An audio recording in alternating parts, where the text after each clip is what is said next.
Okay, you can give it a try now if you like. Hang on a So sec. this recording is on? It is. Okay. Wait a sec. That looks pretty good.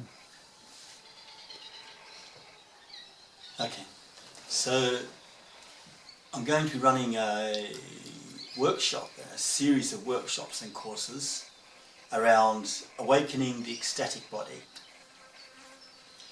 And all of us remember what it's like to have an ecstatic body, because we've all been children.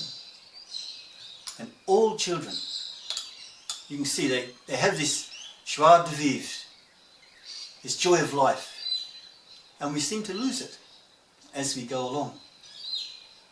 And as the cultural imperative impinges on us and formulates our character, we lose that openness and that love of life, and we become more serious in earning a living and doing those kinds of things. But it's something that's always with us. You know very well what it's like in the morning. You wake up, you've had a good sleep, you wake up in the morning and you give a big stretch and yawn, you go like this and you stretch, it just feels so good. And this is what cats do. This is how cats stretch. There's this incredible joy, there's this pleasure in it that feels like a sexual pleasure. And that's because it is. That's exactly what it is. This is a natural part of our sexuality. And children are very sexual beings. But their sexuality is all internal. It takes 13 or 14 years of maturation before that sexual energy can evolve to a point where it can be external and they can start creating more children with it. But children, you just see that love of life, and you know, little boys, babies get erections. Like, sexual energy is right through what children do, but it is all transmuted into all of the other activities that they do. And then by the time we reach adolescence, it comes external. And it becomes different. And so it begins internal, which is feminine. And then it becomes external, which is masculine. And all of that energy is about creating new human beings. So penises come out, sperm comes out, women's bellies come out, babies come out. It is all external, it is all masculine. And the next stage in sexual development is once again feminine. It is internal, but conscious and shared. So when you allow your sexual energy to come to be internal once again, you get the ability to use it in anything you choose to do. And of course, all cultures define how sexuality is to be used. And our culture in particular is both repressive and also keeps sexuality at a very young, very adolescent level. But when we allow that sexual energy to come into our body and use it in the moment and not be sidetracked by needing to have sex or being too excited just by the act of fucking, we can use that energy for whatever we want. And that natural joy of living comes back into the body like it happens when you yawn in the morning. And so what we're doing in awakening the ecstatic body is learning how to raise our sexual energy and both surrender to it and control it. So we surrender to the fact of it arising, and we control it by channeling it into the place where we want. And in order to do this, we need to be able to be aware of, control our life force, our ki. And to do that, we need to focus on our, to be always in our Hara, what the Japanese call Hara, and the Chinese call Dantian, which is that place a couple of finger widths above the pubic bone, which is the physical center of our being. So if we can raise our sexual energy move it from our Hara, we can put it wherever we want it. And of course, we always have to deal with the things with which we've been conditioned by our society. So those layers of the onion that define and restrict our personality, we know how we, the inner life and the conscious life is constantly shedding these layers. And the way that we do that is to surrender to what is in us. And that surrender can be done by utilising the breath, the surrender breath, which is the same kind of breath that they call conscious connected breathing in rebirthing. And vivations, holotrophic breath work, they all use this very feminine breath called surrender breath. And to allow this breath, which is like a sigh, just relax, surrender, things can come to the surface. And at the same time, you also need to learn how to control. Right? You don't just want to let your sexual energy loose on the world. That's why cultures control it.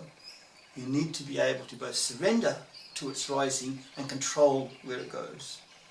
So we also use a controlling breath, which in yoga they call ujjayi breath, which brings deep focus and deep concentration. And so this is that breath where you breathe softly in the back of your throat and you make a small sound like and this breath was made very famous by Hollywood in the Star Wars movie because the arch evil one, Darth Vader, was a master at this controlling breath. So in awakening the ecstatic body, what we'll be doing is doing physical exercise wherein we pay attention to our Hara, where we raise our sexual energy, where we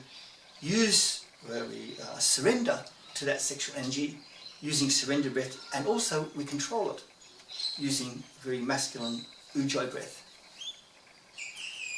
And the final element that we'll use in this is that kind of stretching that we do when we yawn. The same kind of stretching that animals use. You see it in cats a lot. When they stretch, they don't stretch like a yogi. They stretch under tension. So you'll see when a cat reaches out its paw, it reaches and it's like stretch and relax. And this kind of stretching is called pandiculation.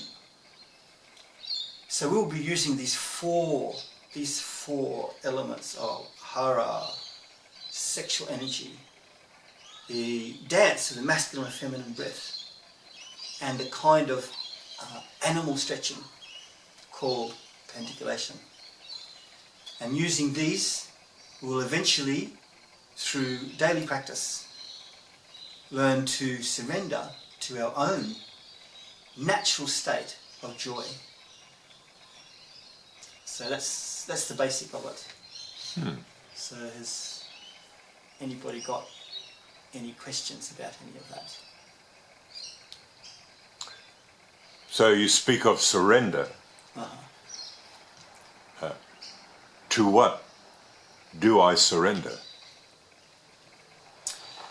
Our sexual energy wants to move all the time, and we are trained by culture to keep it in a box, to have it sitting in a side of us and only bring it out in certain approved times, like, I only get attracted to dark-haired, long-haired women, or whatever it might be. It might be some ideal of man or woman that you're attracted to or whatever. And suddenly your sexual energy comes away because, you're conditioned in some fashion.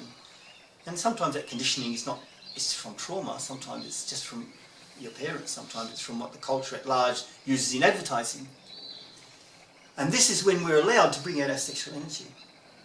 But when we use the surrender breath and raise our sexual energy, we surrender to its natural flow in the body. And it has all sorts of effects and consequences to do that.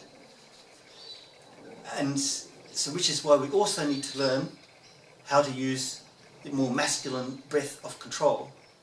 So we learn how to direct that energy. So what we will be surrendering is to our own nature, which is the divine nature of ecstatic and blissful life.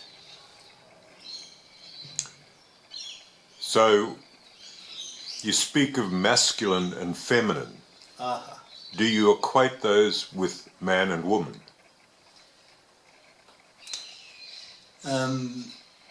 Carl Jung said that the anima and the animus, the masculine and feminine archetypes, are the prime archetypes of human culture. Most traditional peoples, if they use modern language, would say that the masculine and feminine archetypes are the prime archetypes of existence. And most creation stories are very much to do with the primal masculine and feminine in relationship to bring the world into being. And I use masculine and feminine in those ways. So for me, the evolution of gender, eventually, the organisms used to just divide and reproduce themselves, and eventually we ended up with gender, masculine and feminine organisms, about 185 million years ago, in fact. And so with the arrival of gender, finally the masculine and feminine, since the beginning of time, finally had their own expression in gender. So man and woman are an expression of masculine and feminine at the level of the human species. But in all of us, we have masculine and feminine, left hemisphere of the brain, right hemisphere of the brain. Or in the autonomic nervous system, we have the sympathetic nervous system, which is masculine, and the parasympathetic nervous system, which is feminine, because this is to do with relaxation. And the sympathetic nervous system is to do with activity. And it's the balance of these two things that gives us harmonious action. And masculine and feminine, it is right through a culture. At the political level, if we have right-wing politics, this is all about the idealisation of the individual and the hero's journey, and the single entrepreneur about the individual. And left-wing politics is about the collective, how we look after our people, And because we've got a masculine culture, we treat these things as competitive. But they're not. As one wit once said, you need both wings of politics for the body politic to fly. And so masculine and feminine finds its level there. In spirituality, they talk about the light going to the light. Well, we know that light is made of both waves, which is feminine, and particles, which is masculine. So masculine and feminine is in everything. And what we're going to do is use the dynamic principles of the masculine and the feminine, in this case of control and surrender, in order to transcend our cultural imperative, to realise our true nature, which is one of ecstatic life. So, you speak of ecstatic.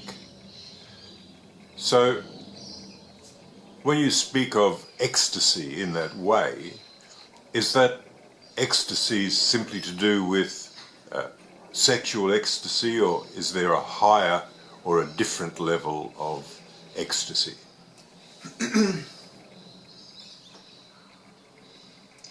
When we talk about, if we're talking at the level of personality, if you say to a person, what do you want from life? And if they talk at the level of personality, they say, I just want to be happy. But if a person is in their own essence, and what do you want from life? And they would say, I want joy. But if a person is deep in their spirit, and the spirit of their people, and the spirit of the land, and they say, what do you want? And they would say, I want blissful encounter. This is ecstasy at different levels.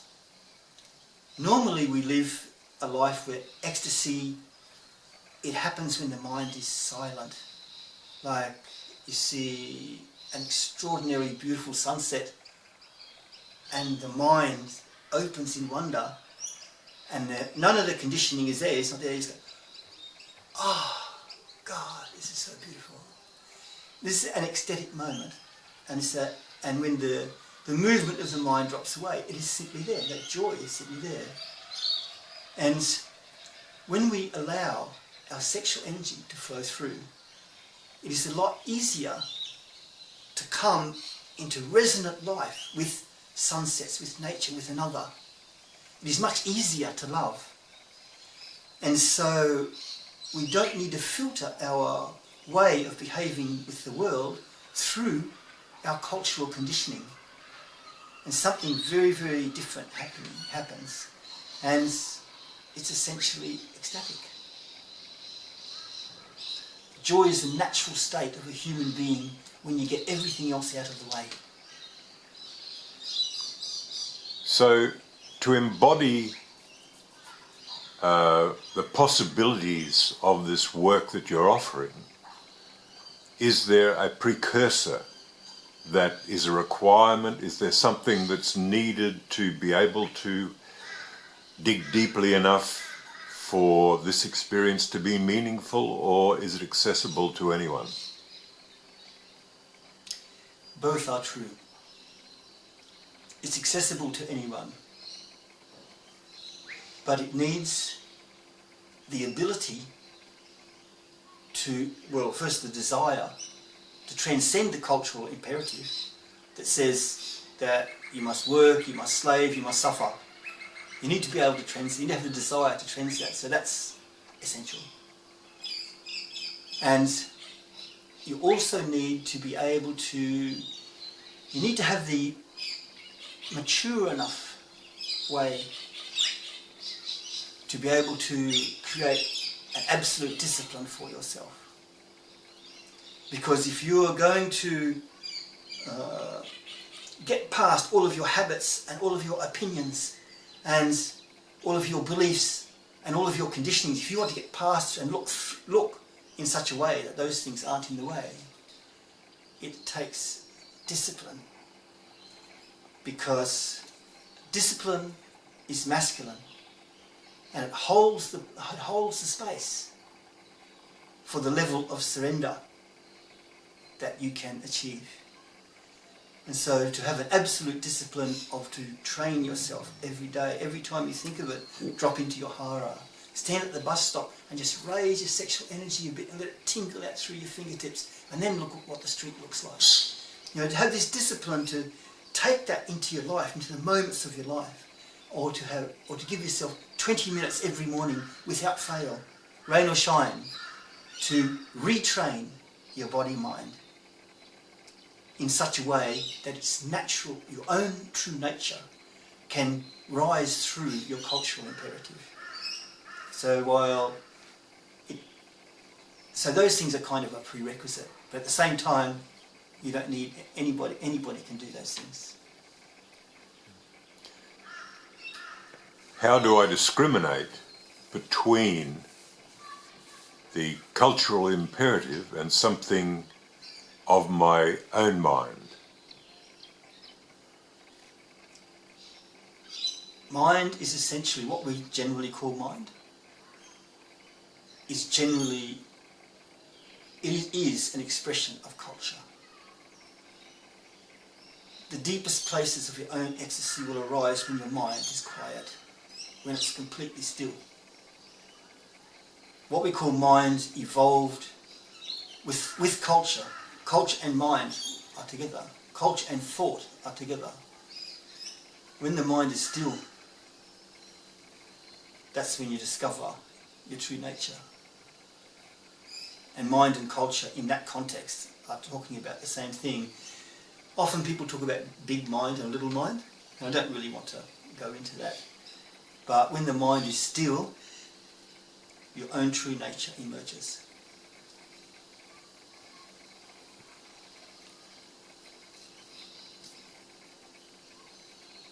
I had something else that I wanted to ask.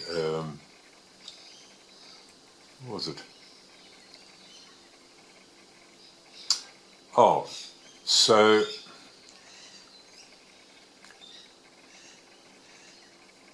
people often say that they attend a workshop and the effect only lasts for a short time, and then they submerge into their habitual life. Mm-hmm. So how would I keep what I discover in this workshop alive in me. It is so important to make an adult decision about how you want to live. If you drop back to the level of the adolescent, then what is usual, what is comfortable, what is habitual, this will be your life in a few weeks' time. And you will have memories of the workshop, and people complain about that. But it's because our society is very young, it's very adolescent. If you want to grow up that part of you, it takes an absolute discipline. And only the adult mind can do that. Only the adult part of us can do that. So if a person learns these principles, and even just from a weekend or from a short course, and they take those principles and they say, I will live these principles and I will discover what can happen to me. I will make that decision. Not my conditioning that tells me, oh bugger it, I think I'll go to the movies. Not my conditioning that says, oh it's too cold, I'm going to stay in bed. Not that childish things. The adult person says, I will do this, I will do this. That's how you do it.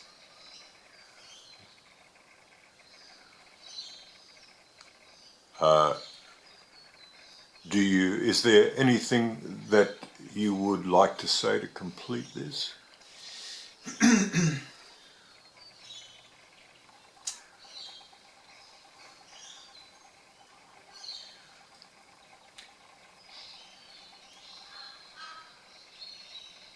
I would say that the world needs you. The world needs you to be in love again. The world needs you to look at things differently. The world needs you in your ecstatic spirit, so that you aren't trapped by the images of advertising, by the images of the news, so that you can come fully individuated into who you truly are. The world needs that from the people, and it needs it urgently. And this workshop is for that, and there are many workshops, many people doing this in different ways. I just happen to learn this way, so I'm passing it on to my people.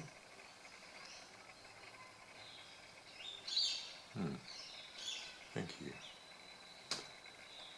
That's pretty good. We've just about run out of disk space as well. That was really good. Like I just got to talk, like, you know, my thing. That was good. That was good. I'm glad. Well, let's see what it